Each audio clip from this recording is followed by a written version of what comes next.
What's going on, everybody, and welcome back to the Hoops Corner. I'm your host, Peter Tran, and on the line, the Iceman himself, celebrating a Boston Celtics W. Josh Cohen, how you doing?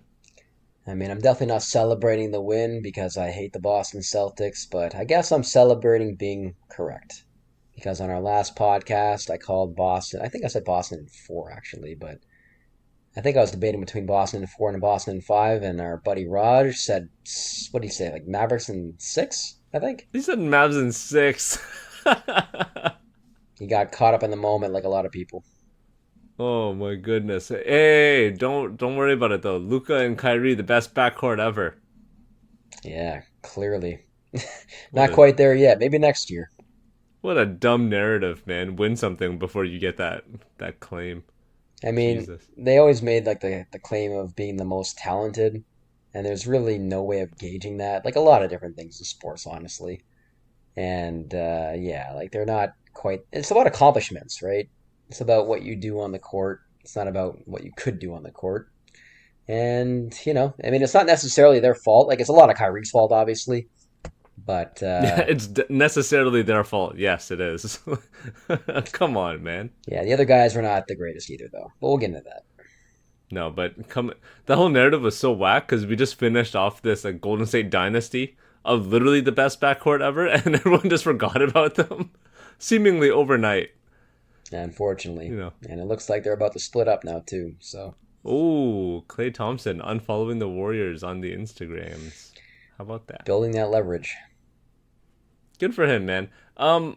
Okay, we don't need to talk about this finals very much. Jaylen Brown Finals MVP, also Eastern Conference Finals MVP, whatever that award is called. Larry Bird Award? Does that sound correct? I think it's a Larry Bird Award, and then it's Magic Johnson in the West, if I'm not mistaken. Yes. And then this is the Bill Russell. Yes, I believe so. So the Celtics W, Jason Tatum has a lot of like cringy moments, which everyone on the internet laughed at, which those are kind of funny. Derek White chips a tooth.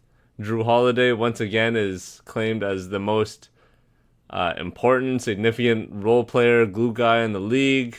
Takes his claim again. And I'm pretty sure we just watched like the most boring playoffs of our lives, right? Like, yeah. Without a doubt. I don't think there was a good series since round 2. Yeah, I mean, like I still enjoyed the Dallas-Minnesota series, to be honest, even though it wasn't as close as the scores would make it seem. Like it never really felt like, Dallas was going to lose that series based on the matchup. But the games were fun. I enjoyed the games, and You're a nut job. it was good games. It was fun to watch. And honestly, like the Indiana series wasn't that bad. They actually put up the most fight out of anybody, despite not winning a game. You liked watching Anthony Edwards go like 4 of 22? I mean, the games were close. Maybe not that part, because, I mean, clearly your weaknesses get defined in the playoffs. We've seen that, obviously, with a lot of players over time, and he'll learn from this, which is great. It's only a starting point for him. But, yeah, I mean, there's a lot to be desired there, for sure. Not great, Bob. Not great. Yeah, and the Indiana series was fun. We saw Andrew Nemhard become, like, a player, which was fun. Become Jalen Brunson for a couple games. It's true, and hopefully he'll lead Team Canada this summer. Not lead, but, contribute to Team Canada. He could at some points, for sure. They have a pretty stacked team, but, going back to the playoffs for a moment, just to go over some numbers, I'm going to give you some stats corner right now. There were 15 series, 3 were sweeps, 5 went 5 games, 4 went 6 games, and 3 went 7 games. There were 47 games which the final score was double digits, to just 35 that were in single digits. Not great. There were 22 games where the final margin of victory was 20 or more. 22 games where it was 20 plus in terms of the final margin, to just 19 games of 5 or less. So not many close games in comparison. And then there were 8 games in which a team won by 30 or more points. So do we need to get rid of the 3-point line? Maybe. No. I don't know. Relax. You know what? Actually, now that you bring that up, this just came to my head. But you know how we constantly hear about the NBA having the most talent that's ever had, and all that kind of crap. How everyone just blows up this generation of being like the most talented players ever. Maybe they're just like the mentally weakest players ever too, because they just give up on games. once a game is like 20, 25 points, it's like, whatever, I'm going to let it go instead of like trying to crawl back. No, I think the problem is the variance in the game, and that a lot of these games get up to that point.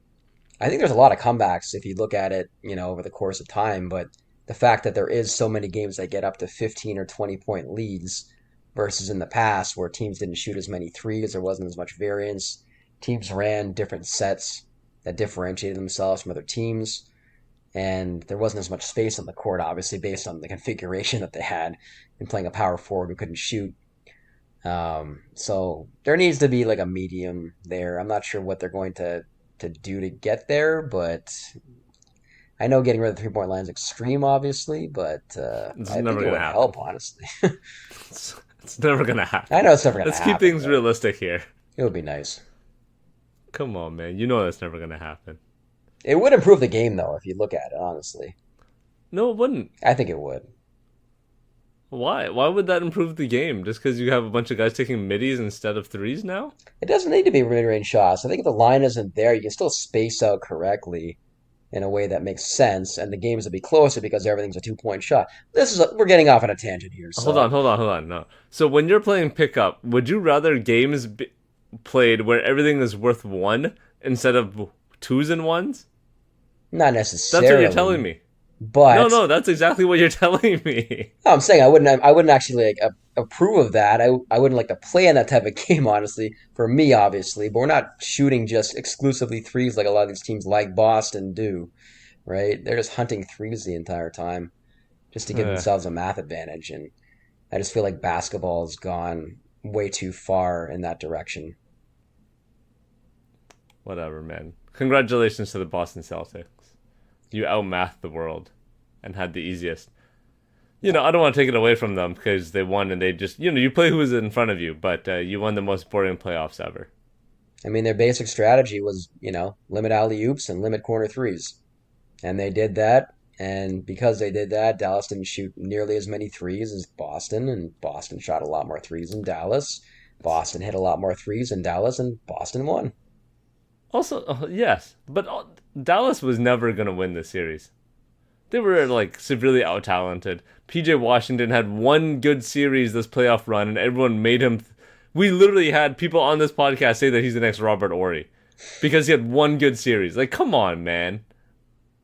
Relax. Derrick Jones Jr. had one good series of shooting and then went back to being Derrick Jones Jr. I love Derrick Jones Jr. I thought that he should have won that dunk contest when he did. He's a high flyer. He's great at what he does. But he's a defensive player, He's not an offensive option. Let's relax on the Dallas love. They were like, oh my god, just because they beat Minnesota. Come on, man. You found the loopholes, just like everyone else. It's all about matchups in the playoffs, and Dallas got a slew of good matchups for them, obviously, based on their team construction. And I think if they played Denver, they probably would have lost. But, just going back quickly to the P.J. Washington comparison to Robert Horry.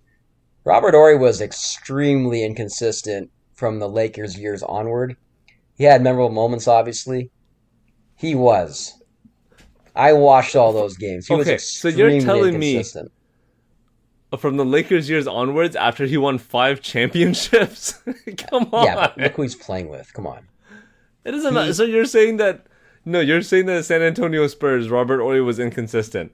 No, Lakers, Robert Horry was also inconsistent too. He played a lot of minutes, obviously, but there was a lot of really bad games in there. We didn't score at all, and he might have hit one shot that everyone remembers, obviously, at the end of the game, or to break a long run, which P.J. Washington was very good at, honestly, throughout the course of the playoffs.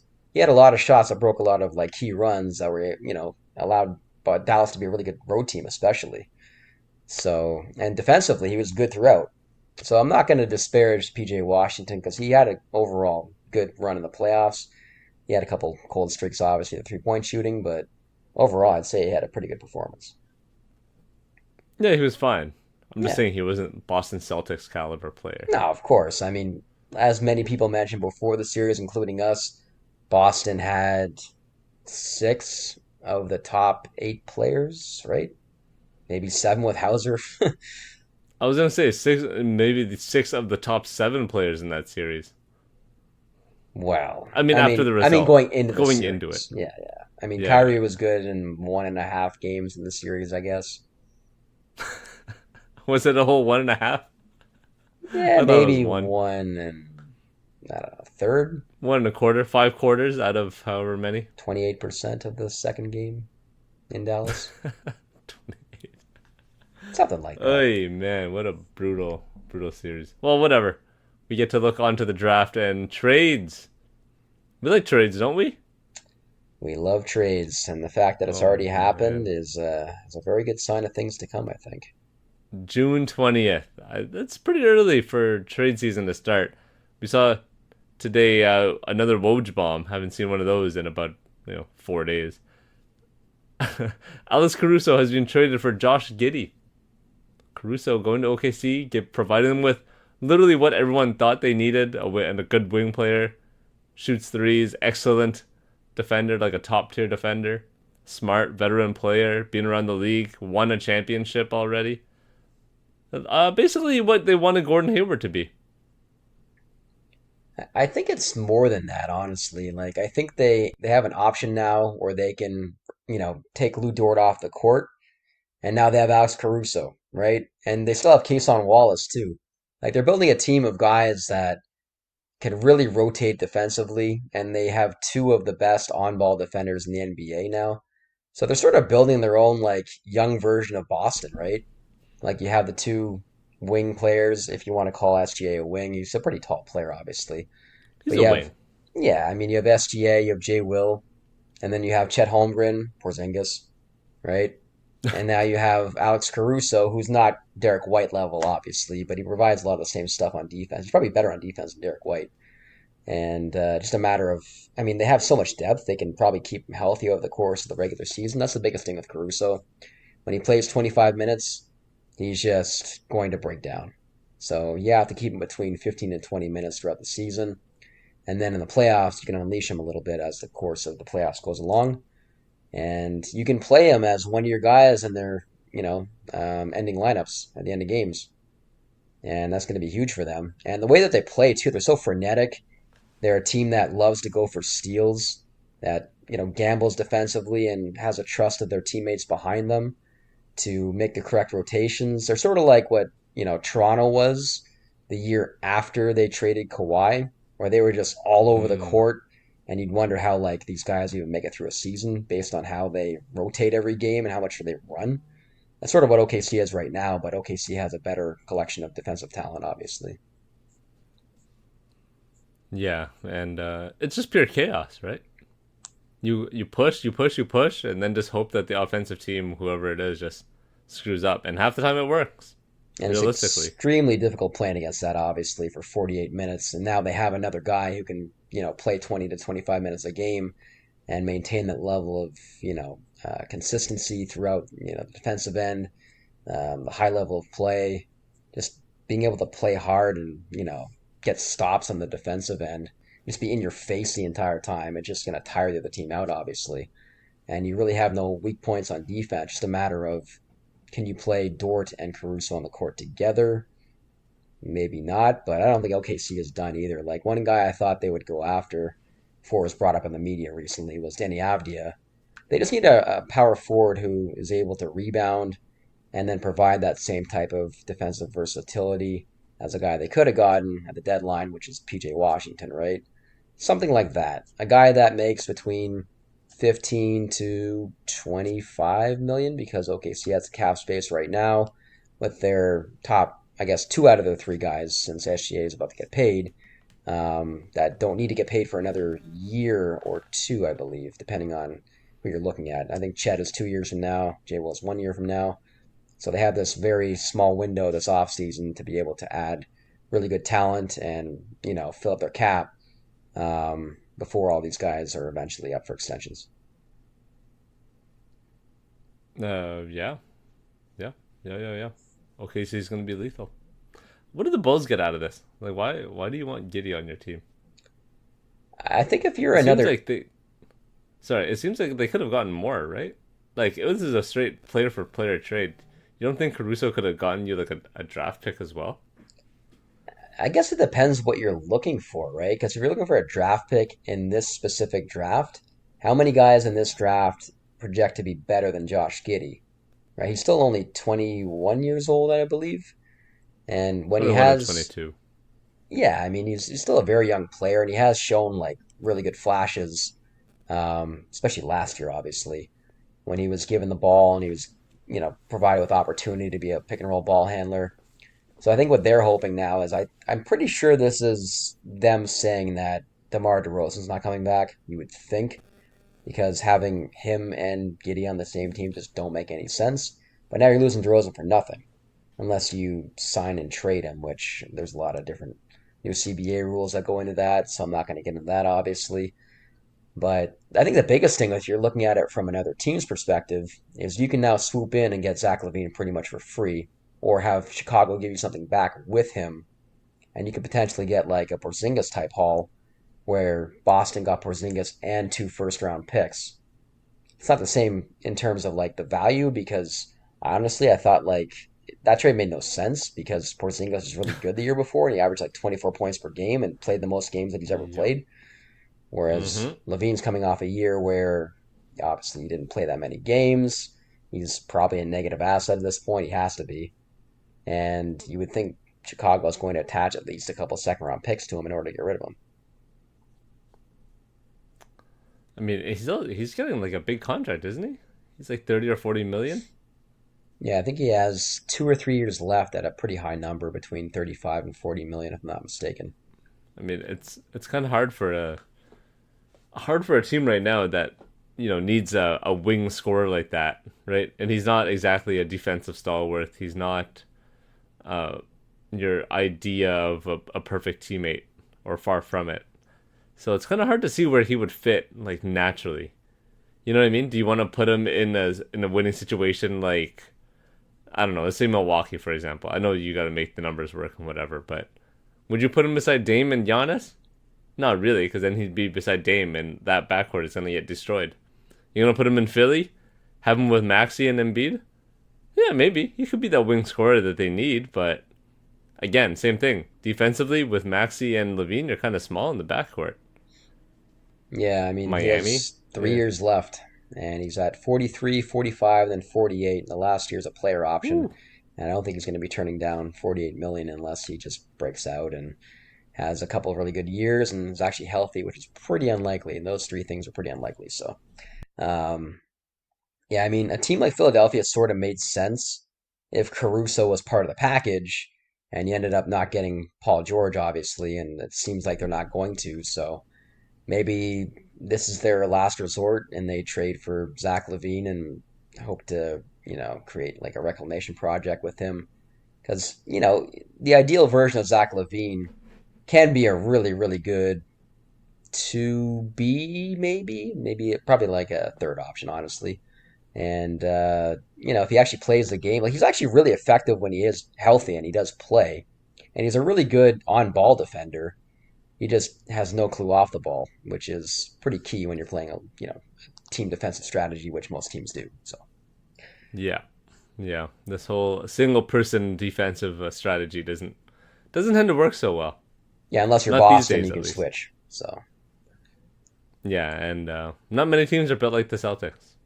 Hilariously, not many teams are built like the Celtics. no, for sure. But getting into the Giddy side of things, I think it makes sense for Chicago. Sorry that they're trying to build young, hopefully now, and they're maybe this is a sign that they're actually going to finally rebuild, and that they're going to finally Committing? trade.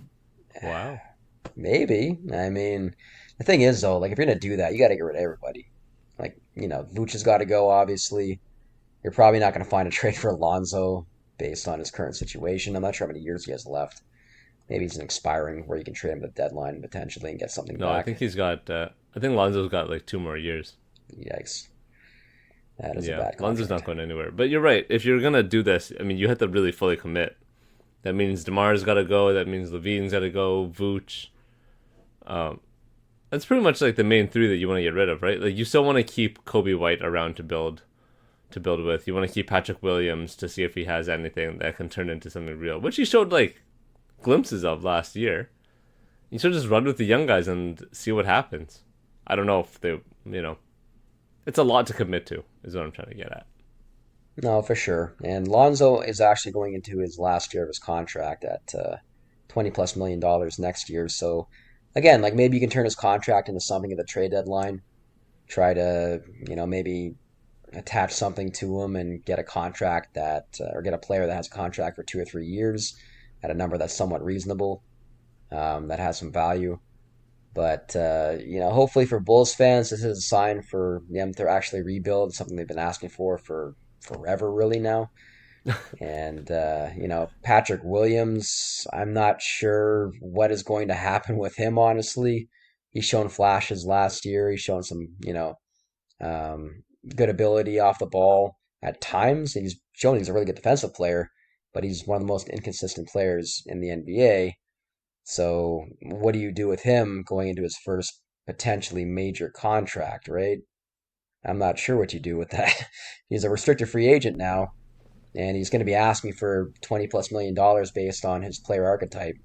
So, if you're Chicago, I think you look at potentially trading him. He's a name that OKC has been after as well, in recent rumors, which I think makes a lot of Hmm. sense based on what they're looking for in a player. So it sort of surprised me how like maybe he wasn't part of the trade, but maybe he's going to be in a separate trade come draft day. Yeah, I mean, we know that GMs who make one trade with each other tend to see a lot of the same teams trading with each other. You know what I mean? These guys form relationships with each other, and it's an easy call when you wanna move one of your guys. It's easier than calling someone that you're not boys with. No, for Can we sure. move on? I don't know which you want to approach first. Do we want to talk about Monty Williams just robbing Detroit, or do we want to talk about JJ Redick seemingly putting his coaching portfolio into a podcast and then getting hired? I think we'll start with Monty Williams because he's living the dream.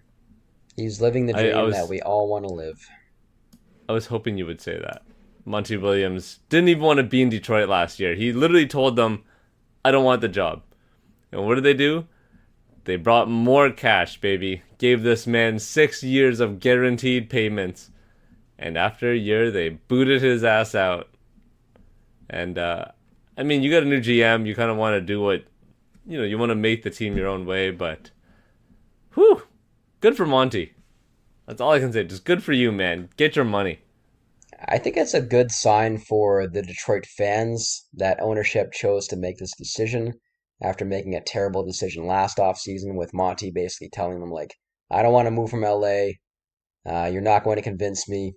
And it was weeks after that he told them that they finally backed up the Brinks truck, and he's like, "All right, fine, I'll accept your $80 million offer," even though he clearly never wanted to be in Detroit in the first place. And he completely tanked the year, put no effort into his job, and clearly the NBA PA, and I'm guessing they have a coaches union as well. There must be a coaches union, right? The I'm fact that they sure. get Yeah, guaranteed I'm sure. contracts as well. Like the fact that players in the NBA and the coaches get these guaranteed contracts, and the NFL players union and coaches, I guess the coaches get guaranteed contracts in the NFL, but the players still haven't figured that part out. And these guys get like massive injuries and maybe have like a year of salary before they're out of the NFL. It It's just a still separate makes no sense to conversation, me. man. Oh, I know that. Separate conversation. I get it, but just the fact that Monty Williams is going to make, 5 years worth of money at 60 plus $1 million sitting on his, beach in wherever, Orange County somewhere. Um, Again, like, Hell yeah. shouts to him. Like, great job. Terrible job, but great Hell job in life. yeah. I mean, great job negotiating, you know? Great job everything else except for on the court processes or work. Maybe off the court too. I mean, I don't know what he was doing in the head offices, but good for you, Monty. Good for you. I mean, you always hear about guys like Thibodeau just like living in the gym, going over tape, not being able to get any sleep. You know that Monty Williams is just sleeping like a baby every night, not really doing any homework and just chilling. It's basically a government job. I mean, I like that. He decided to not play Jaden Ivey for like half a year. That's how chillin' he was about his contract. He's like Yeah. star point guard, two guard, whatever you want to call Jaden Ivey, but just like, nah, I'm not gonna play this young guy. Dude's 22. Nah, I'm good. I'm just gonna chill. Yeah, like in a rebuilding situation, you're not going to play your second best prospect. That was something for at least half the let year. me let me play Alec Burks instead. Yeah, and Killian Hayes was starting half the year, and now he's Oh my goodness. somewhere in the world. That's not N- America or the Not in the NBA. league, that's for damn sure. That is for sure. But Killian I Hayes. think this is a lesson overall for all teams and owners out there. If a coach says he doesn't want to come there, don't offer the Brinks truck because clearly there's no motivation there, you know? You want a guy who's actually motivated and happy to be in the scenario that he's about to walk into, which can lead us into the next topic, which is JJ Redick. I'm I, assuming that he's going to get a big number. You think that, all the reports that came out about Hurley, JJ Redick is going to get something around that amount. If not, I'd be asking for more at that point if the Lakers are that desperate. So I'm not sure if the numbers come out yet, but nah, not as far as I know, but good for Dan Hurley using this as a smokescreen, just to get paid from UConn a little bit more, because a repeat, possibly three-peat next year will guarantee him a nice payday. You thought that whole thing was like some bullshit, right? I'm not alone in this thought process. I think most of the world thinks that it was like a sham of an interview process, and Dan Hurley used Woj to just get a payday. are we sure he even met with the Lakers? I mean, he took a flight to LA. Allegedly. This might have been a Kawhi type situation where, his flight said it was going to Toronto or, in this case, LA, but nothing was actually happening. I think this is all That just a would be plan. hilarious. This is all just a plan. He probably told Woj that he got an offer, and he's never actually talked to like Lakers management in his life. That would be hilarious. And I don't think anyone else has said this, but I wonder if Woj orchestrated this whole thing because Shams was talking about Redick first and not Woj himself.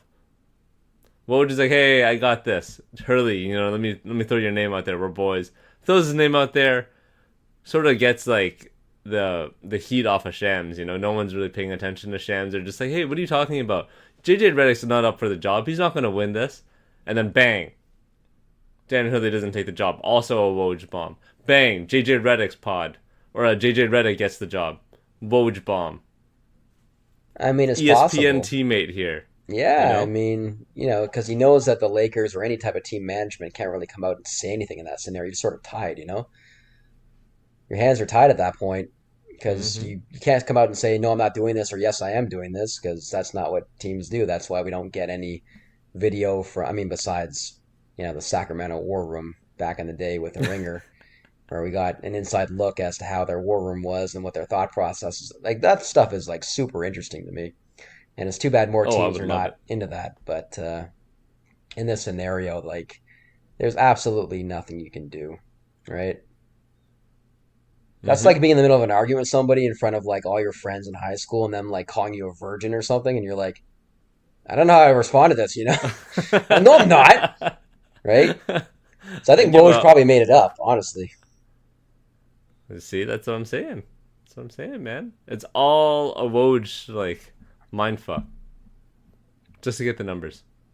Yeah, and just to ESPN show that numbers. he's still on top. So I mean, if this ever came out that he made it up, he's going to be out of a job, you would hope. But he's got so much power around the NBA that it doesn't really matter. I don't even understand why. Like, this is a completely separate topic, but these newsbreakers having that much power, it just doesn't make sense to me. Like, you break news. Cool, you, like, know who gets drafted. Why do you wield so much power in the NBA? Like, what do you do for coaches, for GMs? Like, do you have that much pull with ownership that you can just tell an owner to hire somebody? I don't understand this. Or again, he just made it up, right? Just to show Still, that even then, though. Even then, like, the power that Woj yields in this league, it just doesn't make sense to me. he's in with I everybody. just That's why he makes $5 million a year doing what he does, or whatever it is. Oh, he probably makes way more than five. I don't know. I mean, Stephen Stephen A A makes is like making like, 10, so maybe. yeah, I think Woj has to be close to double figures. Yeah. But like, again, to like talk to people, to just be like, oh, breaking news, there's a trade. Come on, Yeah. I also yo, hate how he gives Trevor Ariza away signing with the Wizards. Boo, Josh Giddey to Chicago. like, I don't understand how these newsbreakers work, man. I don't understand. Whatever. I mean, numbers are numbers. Anyways, JJ Redick going to the Lakers because he has a podcast with LeBron James. He's coached his kids' 8-year-old team, 9-year-old team, however old this kid is. But all that to say, JJ Redick is not the first player with no coaching experience to go to coaching. There's a lot of hate going on. A lot of people saying, like, what the hell? Why does he get to coach? Steve Nash did it. Jason Kidd did it. Ty Lue was an assistant for a couple of years at most. Steve Kerr went to a head coaching job. Not the first former player to coach immediately. Yeah, I mean, I think the biggest thing is when you're not entrenched in that environment and you're not somebody who has the experience of guys like Mazzulla and Dagnall who started in the G League, started small, built their way up. It's very difficult to know what you're really truly getting into the first year, which makes you look like a bad coach like Nash, same type of scenario, which is why you need really good assistants. So I think a lot of their success next year, besides the roster, obviously, is going to come down to which type of people that he hires. Like, there's rumors that he's going to hire, Rajon Rondo. So I don't think that's a good idea. Seems like Rondo would be the type to, like, fight with players, honestly. They don't listen to him. Oh, my goodness. He's just gonna bring back guys who won championships with the Lakers. Yeah, I mean, maybe Robert Horry comes back now, too. James Worthy's gonna quit the Spectrum, the Los Angeles Spectrum job, and you go to JJ Redick's assistant chairs. Yeah, he's gonna stop crapping on the team in the post games and actually sit in the front row. I don't know about that, but there's also rumors that he's gonna hire Sam Cassell, which would be a really good hire because Cassell's been around for a long time and he's interviewing for a lot of these jobs, obviously.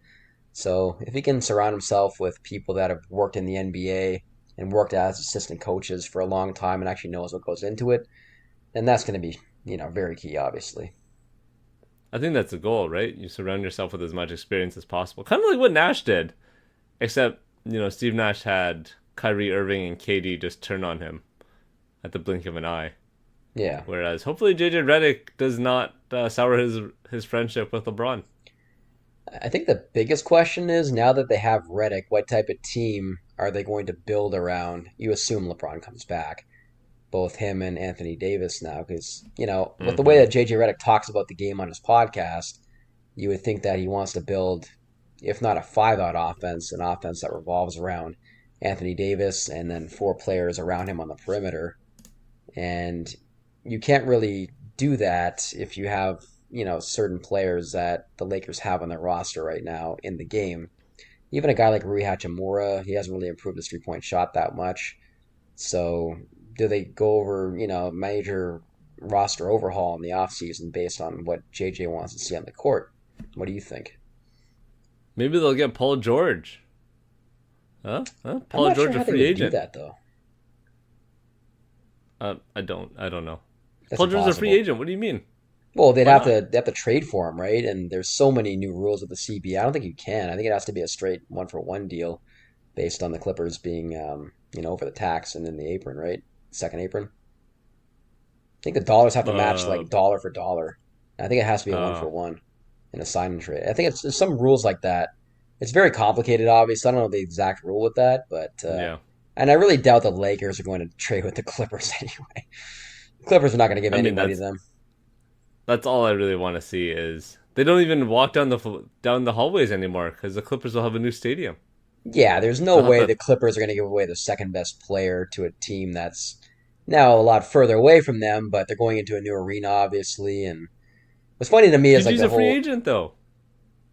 No, I get that. I just can't see them trading with the Lakers ever, let alone in a situation where they have a new stadium opening up. Why would he need to get traded? He can just sign. He can't sign there. They have no cap space. Yeah, okay. Fine. I mean, they have to basically get rid of Reeves and Russell. And D'Angelo's who I was forgetting. Maybe Hachimura, too. Like, Paul George is going to make a massive number, right? So you got to create the space for that. I'm not even sure they would do that. Maybe he takes a pay cut to play with LeBron and AD in LA, He's always been a Lakers fan his whole life. Oh, man. No way. Not at this. This is his last contract. My last big contract. And then, hold on. And then you get the Ultimate Player podcast of Paul George, LeBron, and JJ Redick. Oh God.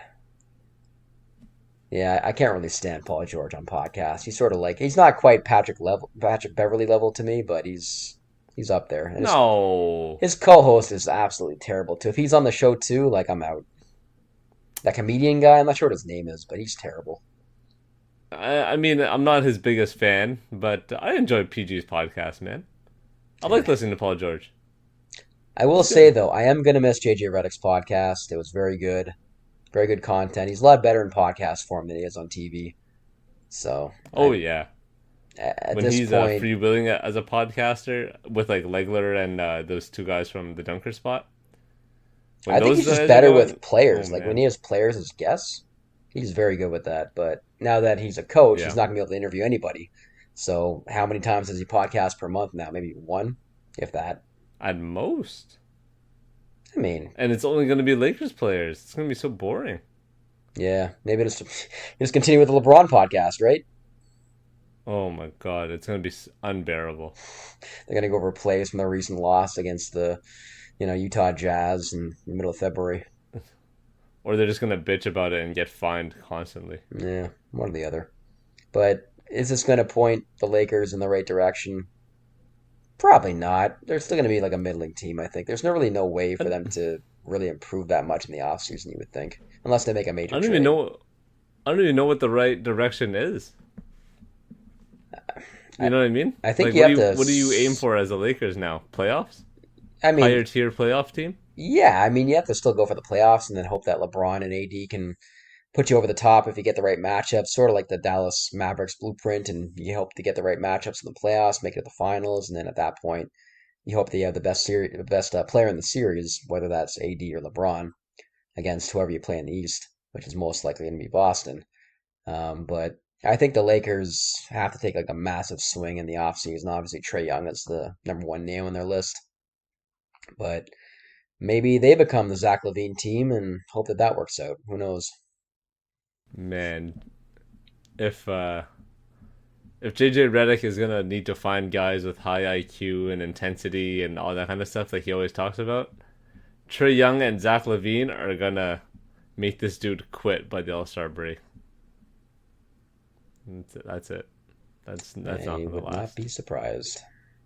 I mean, he Which can't would make for quit. good theater. He can't quit. He needs to get fired like Monty and to make his money, and then he goes back to the podcast universe. That's the play. You're right. You're right. Maybe he'll do that. You're right. Also, hilariously, ESPN loses another color commentator.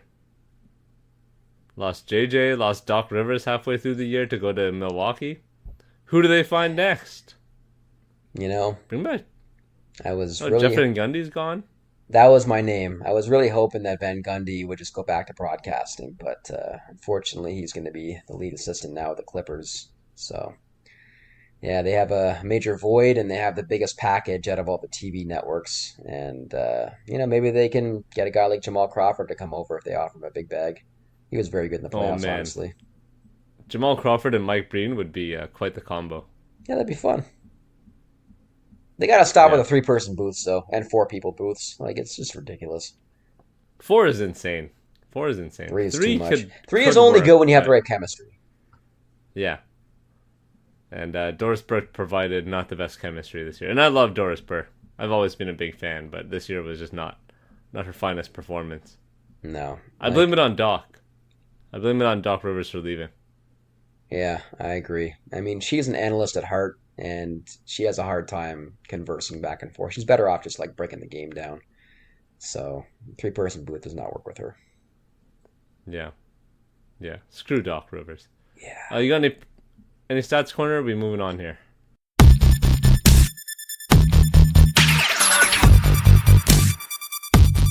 Yeah, just quickly, I have a couple things I can provide here. So we'll go with firstly the most fadeaway field goal attempts in the playoffs.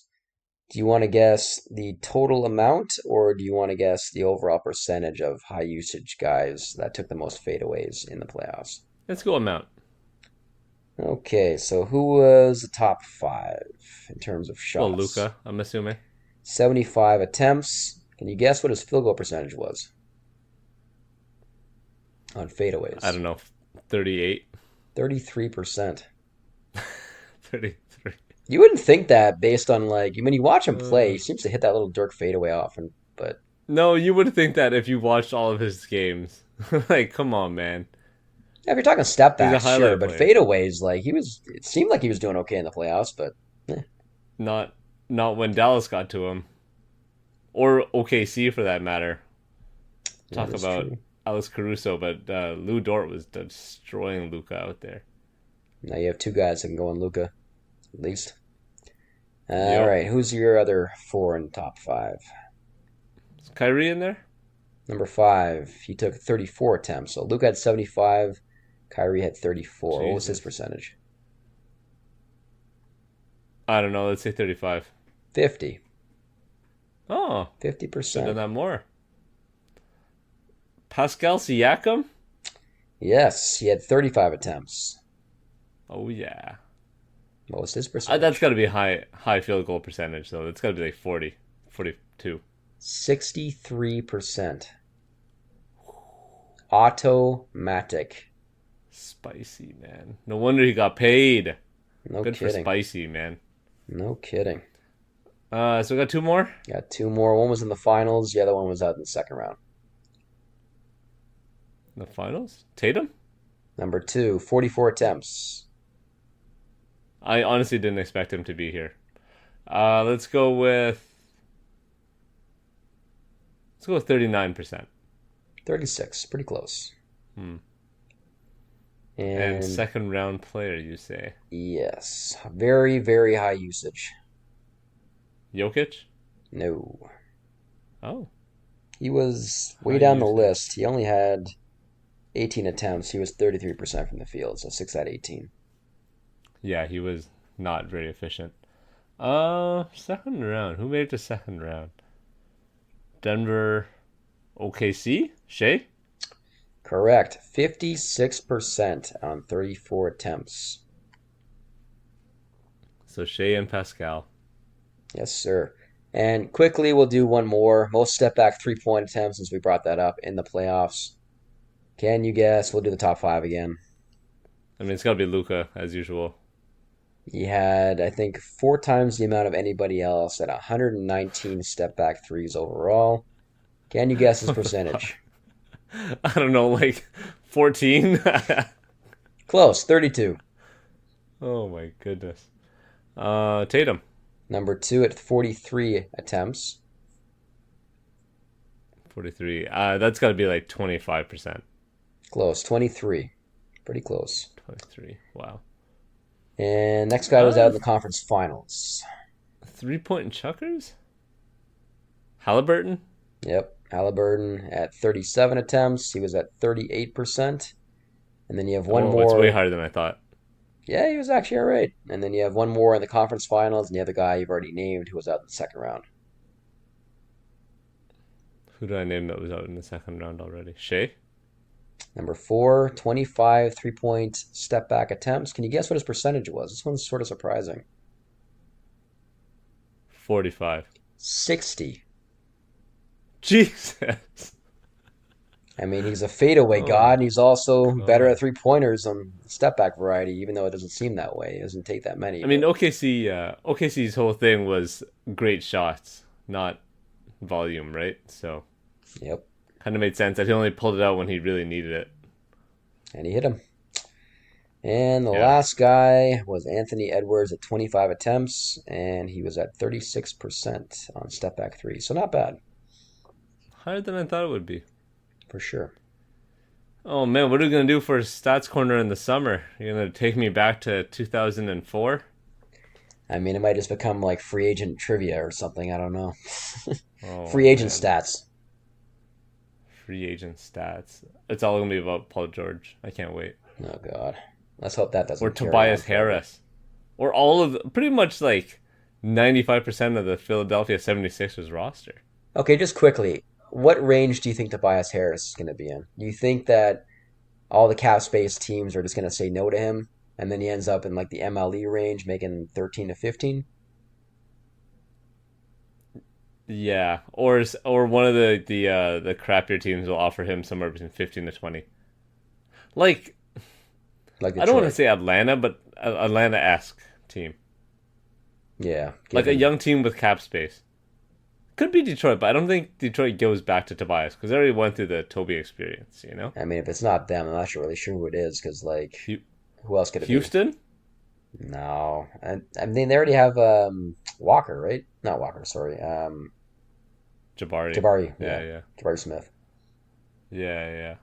Hmm. Portland? No, they have Jeremy Grant. They gave him the contract already that Tobias Harris Oh, wants. yeah. You're right, you're right, you're right. Toronto? I don't think Toronto has space. I mean, they have some space, but they don't have like the kind of space I'm sure Tobias is looking for. I think Toronto Tobias has doesn't seem like a around. Masai kind of player either. Yeah, and plus they have Barnes in that spot, so there's not many spots out there. Oh, Like yeah. San Antonio, maybe if they really try to build a veteran team, or I can't see it. No, I can't even justify that. I think honestly, Oh, like I think a man. team's gonna get a steal with him because he's actually a pretty good player still. He's just not worth what he was making. Correct. And it was a bad fit in Philly. The whole Philly situation is sticky, man. This whole concept of Paul George going to Philly is also, I think that's bullshit. You know what? I figured it out. OKC. You think everyone's going to OKC? I mean, they need a big power forward who can shoot, play some defense, and has experience. Everyone needs that. Most teams need that. Yeah, but most teams are not willing to actually pay the amount that Tobias is actually looking for. I think OKC can get him for a good price and just be like, you're going to get starters minutes, you're going to get, you're going to play as much as you want, but here's 20 million instead of 30.